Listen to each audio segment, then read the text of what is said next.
आज का हमारा अध्याय है सीमांत उपयोगिता विश्लेषण की मान्यताएं। सीमांत उपयोगिता क्या है ये हम पढ़ चुके हैं, तो अब उसकी विशेषताएं पढ़ते हैं, उसके प्रकार पढ़ लिए। तो पहली विशेषताएं हैं विवेकशील उपभोक्ता। विवेकशील उपभोक्ता, रेशनल कंज्यूमर। उपभोक्ता एक विवेकशील प्राणी है और वह अपनी आय को इस प्रकार व्यय करना चाहता है कि उसे अधिकतम संतुष्टि मिले। वो अपनी आय को कैसे खर्च करे ताकि उसको ज़्यादा से ज़्यादा संतुष्टि प्राप्त हो। दूसरा है उपयोगिता की माप करना संभव। It is possible to measure utility. उपयोगिता न केवल अनुभव की जा सकती बल्कि इसे मापा जा सकता है और इसकी तुलना भी की जा सकती है। तीसरा है स्वतंत्र उपयोगिता की कल्पना, हाइपोथेसिस ऑफ इंडिपेंडेंट यूटिलिटी। यह मानती है कि वस्तु की प्रत्येक इकाई की उपयोगिता को स्वतंत्र रूप से मापा जा सकता है और उसका अन्य वस्तु अथवा अन्य इकाइयों के से कोई संबंध नहीं है। स्वतंत्र रूप से उनको माप सकते हैं और बाकी इकाइयों से उसका कोई संबंध नहीं है, यानी कि वो कोई प्रभावित ना करे। नेक्स्ट है चौथा, मुद्रा की सीमांत उपयोगिता का स्थिर रहना। जब सीमांत या उपयोगिता का विश्लेषण करेंगे तब जो मुद्रा की जो सीमांत उपयोगिता है, ठीक है, उसको स्थिर मान के रहेंगे। ठीक, इसके अंतर्गत मुद्रा की सीमांत उपयोगिता समान बनी रहती है, अर्थात कम व्यय करने तथा अधिक व्यय करने में मुद्रा की सीमांत उपयोगिता में कोई अंतर नहीं आता है। तो यह मान्यता वास्तविक नहीं है क्योंकि मुद्रा की सीमांत उपयोगिता चेंज होती है, लेकिन इसको हमको स्थिर रख के मानना पड़ेगा। तथा मुद्रा के रूप में उपयोगिता की माप करने के लिए इसका एक विशेष महत्व है। नेक्स्ट है उपयोगिता की माप मुद्रा रूप में। ठीक है, सीमांत उपयोगिता विश्लेषण के अंतर्गत उपयोगिता की माप करने के लिए मुद्रा को आधार बनाया जाता है। किसको आधार बनाया जाता है? मुद्रा को।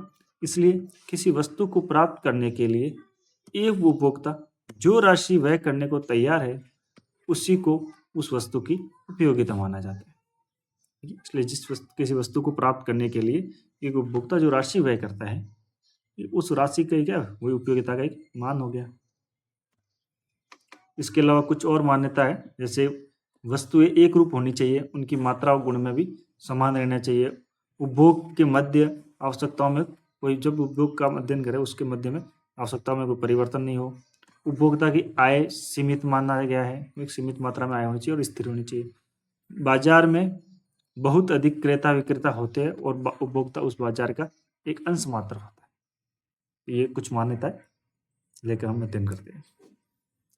अब है कुछ नियम है, जैसे पहला है सीमांत उपयोगिता ह्रास नियम।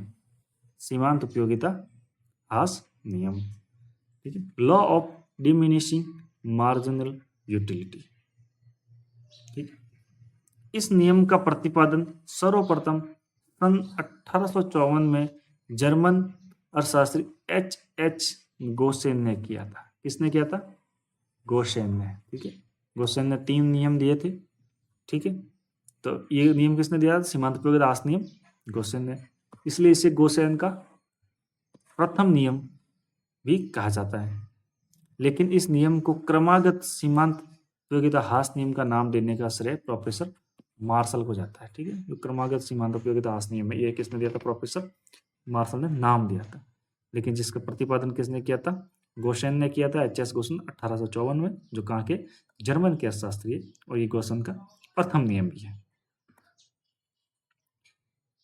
सीमांत उपयोगिता ह्रास नियम का अर्थ, सीमांत उपयोगिता ह्रास क्या होता है?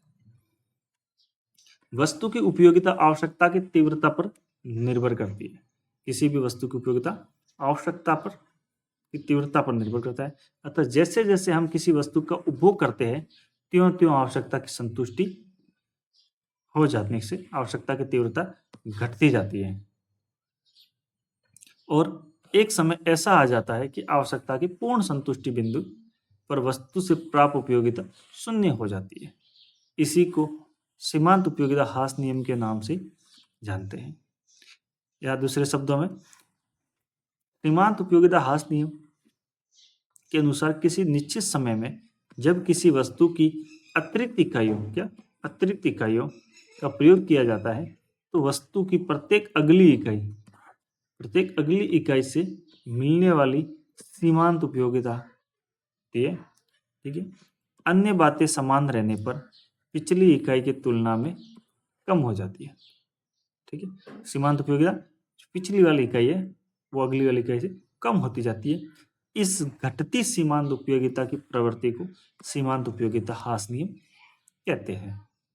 यानी जो जो उत्तरोत्तर उपयोगिता की वृद्धि करते जाएंगे तो सीमांत उपयोगिता घटती जाएगी। सीमांत उपयोगिता में कमी की दर घटती, बढ़ती या समान या परिवर्तनीय हो सकती है। यानी कमी की जो दर है सीमांत उपयोगिता तो घटेगी, लेकिन वो घटने की भी एक दर होती है। तो वो घटने की दर क्या हो सकती है? घटती हुई हो सकती है, बढ़ती हुई हो सकती है या समान, ठीक है। किसी समय पर मनुष्य ज्यों ज्यों किसी वस्तु का अधिकाधिक मात्रा में उपभोग करता है त्यों त्यों उत्तरोत्तर इकाइयों का उपयोगिता गुण कम होता चला जाता है। इस प्रवृत्ति को ही अर्थशास्त्र में सीमांत उपयोगिता ह्रास नियम कहते हैं, ठीक है। अब सीमांत उपयोगिता ह्रास नियम है, इसकी कुछ मान्यता है। तो पहला है वस्तु का समरूप इकाई होगा ना, होमोजेनियस यूनिट ऑफ कमोडिटी, वस्तु की समरूप इकाई। दूसरा है निरंतर उपभोग, कंटिन्यूटी इन कंजप्शन, उपभोग इकाइयाँ समुचित हो। चौथा वस्तु तथा उसके स्थानापन्न वस्तुओं के मूल्य में कोई परिवर्तन नहीं होना चाहिए। पांचवा उपभोक्ता की मानसिक स्थिति में, उसकी मानसिक स्थिति में कोई परिवर्तन नहीं हो। चौथा उपभोक्ता की आय, रुचि, फैशन आदि अपरिवर्तित रहनी चाहिए, उनमें कोई भी परिवर्तन नहीं होना चाहिए। नेक्स्ट सुखमय आर्थिक दशा, प्लेजर इकोनॉमिक कंडीशन। आठवां उपभोक्ता पर प्रदर्शन का प्रभाव न पड़ना, जो भी प्रदर्शन होते हैं दिखावट है उनका कोई प्रभाव नहीं पड़े। सीमांत उपयोगिता ह्रास नियम लागू होने के कारण, सीमांत उपयोगिता ह्रास नियम लागू क्यों होता है, उसका क्या कारण है कि वो लागू होता है? तो पहला है आवश्यकता की संतुष्टि।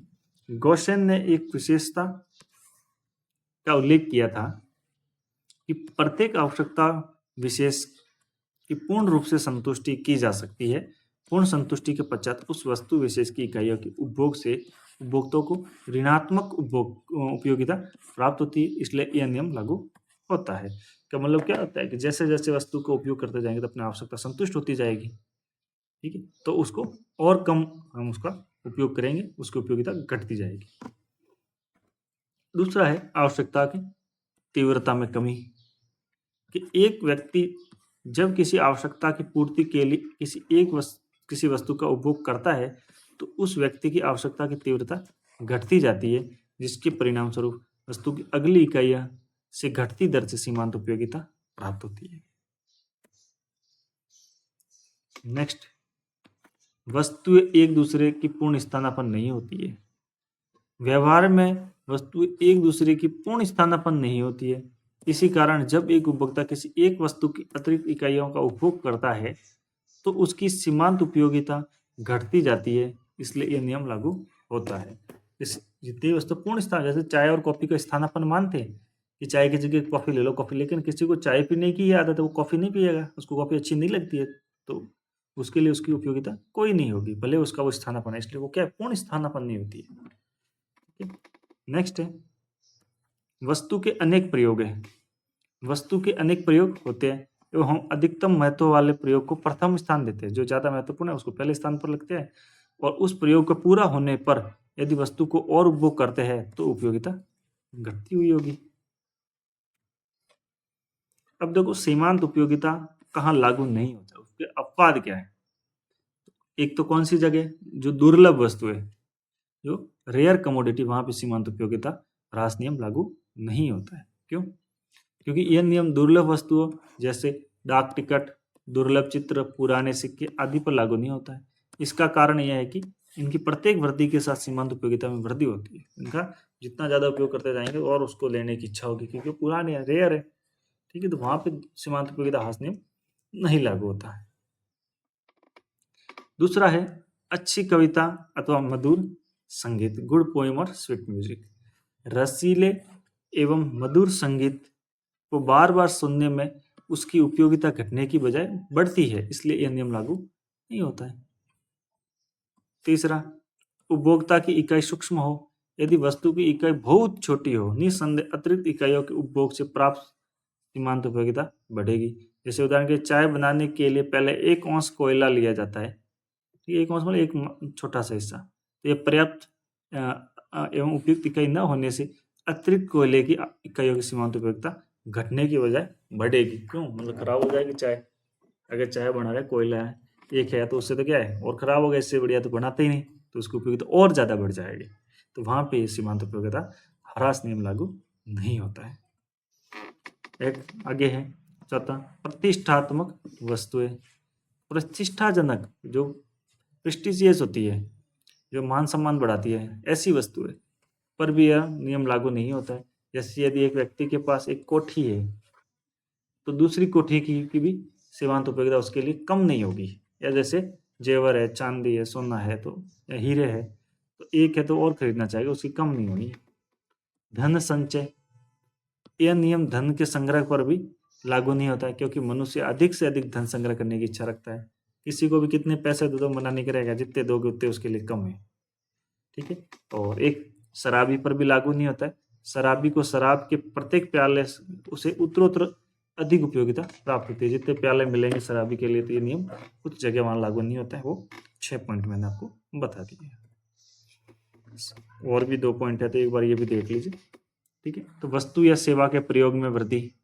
किसी वस्तु या सेवा का प्रयोग करने वाले उपभोक्ता की संख्या बढ़ने पर यह नियम लागू नहीं होता है।